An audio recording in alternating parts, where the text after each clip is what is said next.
Hello mga kaibigan, mga kapatid. Purihin natin si Jesus, Maria at Jose.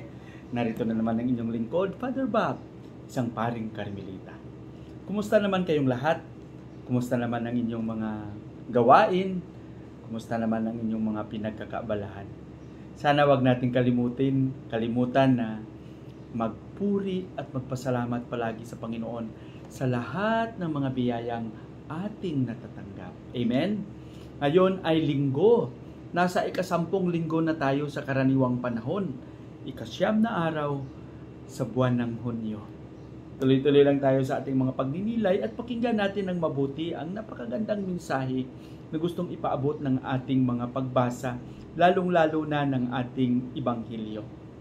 Sa araw na ito, ang ating Ibanghilyo ay ibabahagi sa atin ni San Marcos, Kapitulo 3, versikulo 20 hanggang 35. Alam nyo, nagkaroon ng posibleng inggit, no? Yung mga Hudyo, nang makita nila si Jesus, na tinataboy niya ang mga masasamang espiritu. Kaya yung akusasyon nila si Jesus, naku, ang kapangyarihan na nariyan kay Jesus ay kapangyarihan din ng demonyo. Kaya kaya niyang magtaboy ng kanyang mga kakampi. Ang kapangyarihan ni Jesus ay galing sa prinsipe ng mga demonyo.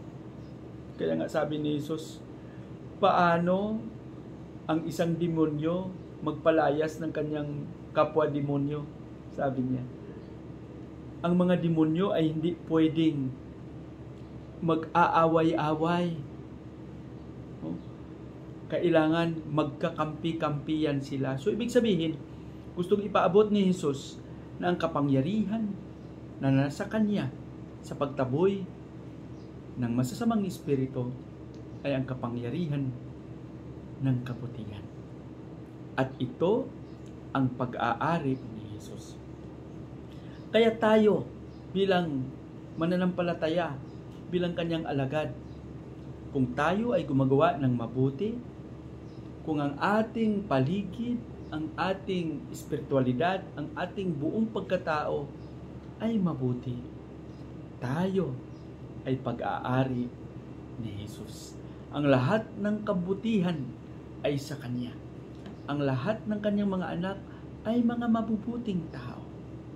Ang lahat ng masasama ay hindi sa Kanya.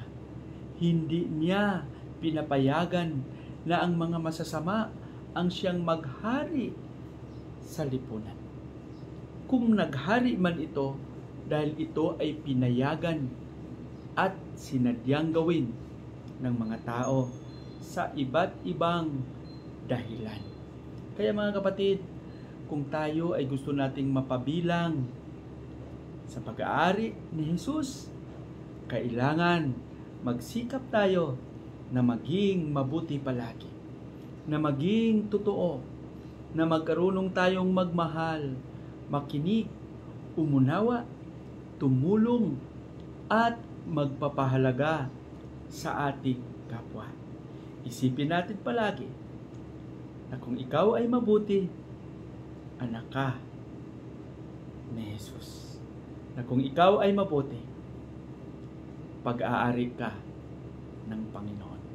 Pagpalain nawa tayo ng Panginoon sa ating panalangin. Panginoong Jesus, maraming salamat sa pag-angkin mo sa amin na iyong anak, na iyong alagad, kahit sa likod ng aming pagkahindi karapat-dapat, sa likod ng aming mga pagkukulang, turuan mo kami na maging mabuti, maging tapat, at maging totoo sa aming buhay, sa aming pagkatao.